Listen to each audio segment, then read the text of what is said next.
Echoes from the Valley, telling the African story.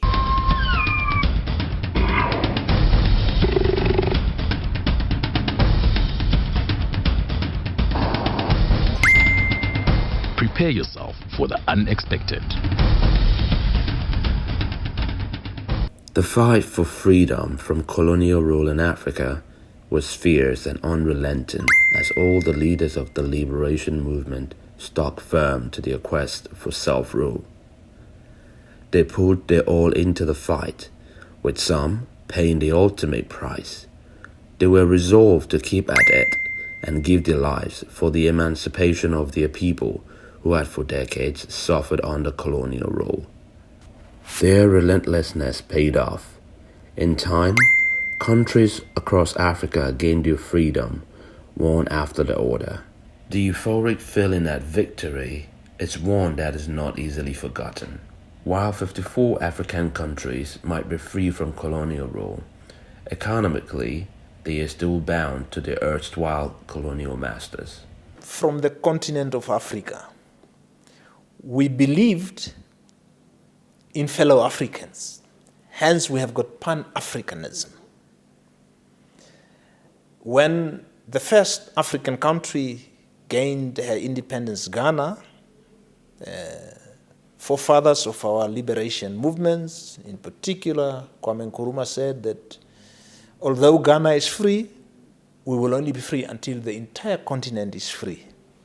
Now, we have realized that dream and the wish that the whole continent is now free from colonialism. Africans and fellow Africans, let's have faith and confidence in ourselves.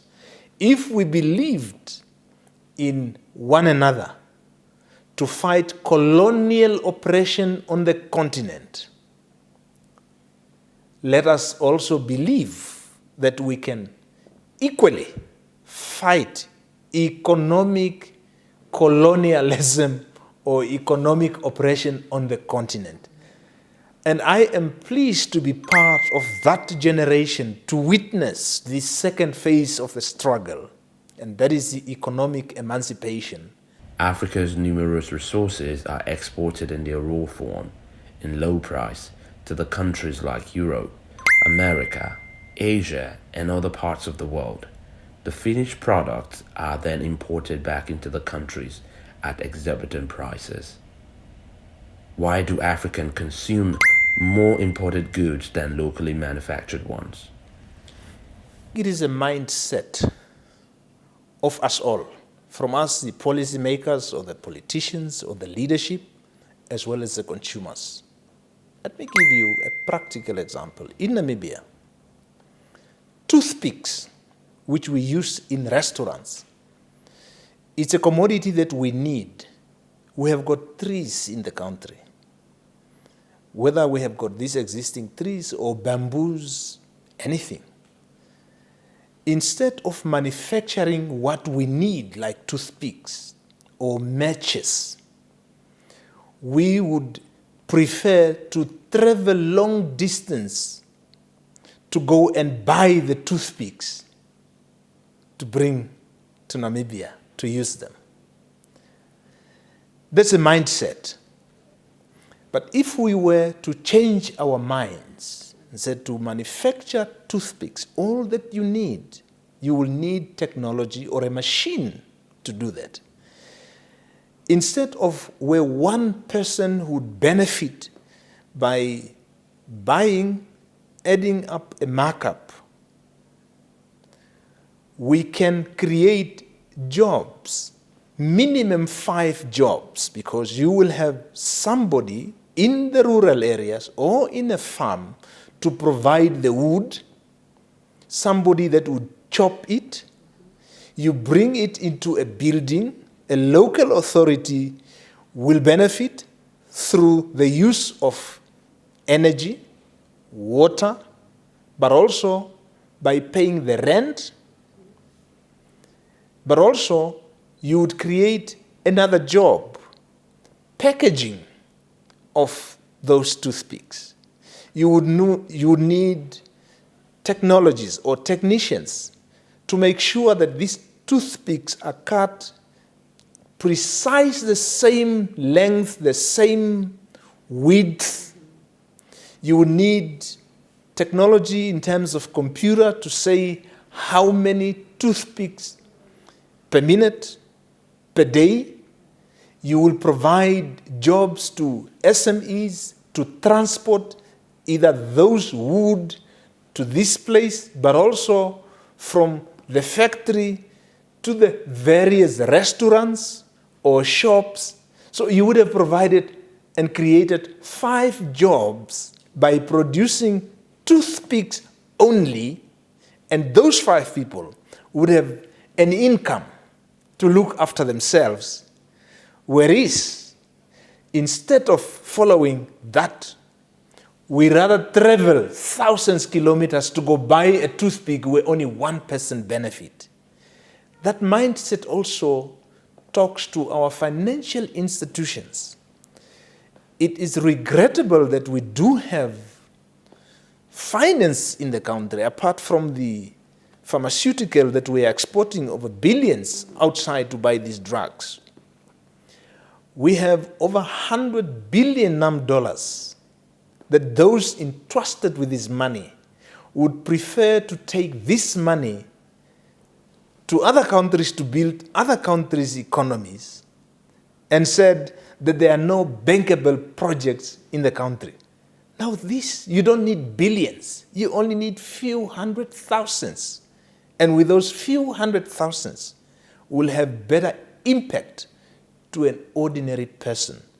But also, what is important, during that time, small businesses will provide refreshment to those working. When they provide refreshment after work, they would provide, or they will be provided with transport, would contribute towards public transport to transport these workers. So the economy would therefore be busy. And that mindset, we should start engaging by us as policymakers to spearhead that dialogue, not only in Namibia, but also on the continent. But more so, you ask about the continent. It is also a matter of the network, the infrastructure. At times, we do not have adequate or appropriate infrastructure to trade among ourselves. You will notice that for me to travel from here to another African country, especially West Africa, it is easier to first go to Europe and from Europe to get to an African country, because there is no direct line within the continent. That infrastructure also lacks. Now, as I go to Europe, so Europe will benefit because I must stay for 2 to 4, sometimes up to 8 hours at the airport, and I must eat, I must drink, I must, use whatever refreshment is available. But also the ticket that takes me to there, because of the long distance, it becomes more expensive, and fewer people, therefore, would then travel within the continent. So if we can talk and identify the real issues and then deal with the real issues, we would have a better continent. It is a well-known fact that there is barely any value addition to the raw materials that are bound in the continent. Almost all the countries in Africa depend heavily on imported goods rather than locally manufactured ones. The import products. For now, we literally import most of what we consume in the country, including toothpicks, even some foodstuffs, as if we do not have land to even grow our own tomatoes. We produce only for export, and we manufacture very little. But the other challenge also that makes industrialization a bigger challenge is that some raw materials that should go through the value chain process. We don't have them in the country. We must import them to then do further value addition. Typical example is what they call chips or cornflakes. We must import maize from outside and then put the maize through our processes to do the value addition. If we were to grow maize here, it would make industrialization and value addition much more meaningful. But to industrialize, you cannot do it without the two main utilities. First, energy or electricity, and water. The total consumption of electricity in the country that is required either for domestic, household, or even in these factories, we must top up through the import of electricity. And that adds to the cost of the final products that are to be manufactured. Hence, the reality is that manufactured goods in Namibia tend to be more expensive than imported goods. And that's a challenge. Though the difference is that some of these imported products have a very short lifespan, whereas the local one, as much as they may cost a little bit more because of the cost of the utilities to produce them, have a much longer lifespan. For the consumers, they forget about the health aspect. They only look at the sense that, no, it is cheaper to acquire this product, but they forget about the health. But also, on the field or in the field of health, we do not only export raw materials. By and large, we also export the limited cash that we have through medicines. We spent over 2.5 billion during the current financial year on pharmaceuticals that we have to import. So we're not importing only medication, but we're exporting that very scarce commodity called the cash that we need in the country.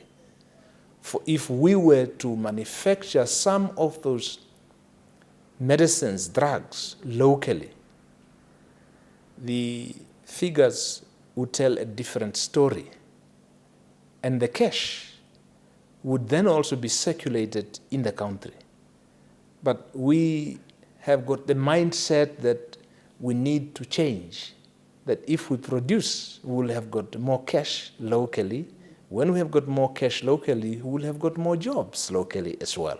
When we have got more jobs locally, that is a building blocks towards prosperity to our people and more jobs. But these are all challenges that we need to face. Informed View opines that part of the reasons for seeming preference for imported product is rooted in the fact that African leaders and indeed their citizens tend to favor shortcuts. My take is that the challenge is that we don't talk about real issues. We take shortcuts. That it is easier to import than to work. But where these maize are coming from, they are being grown. They also have got the same land as we have. But it is easier. Shortcut. Now let us rather have got maize. Now some of these maize is really a surplus of others where they have already made up their money. And the remains, the leftovers, this we get. And because we're only getting leftovers, they only give us what they think we need, which they don't need in many cases. And therefore, this is why we always have got a deficit of what we need. Hence, we talk of rebate.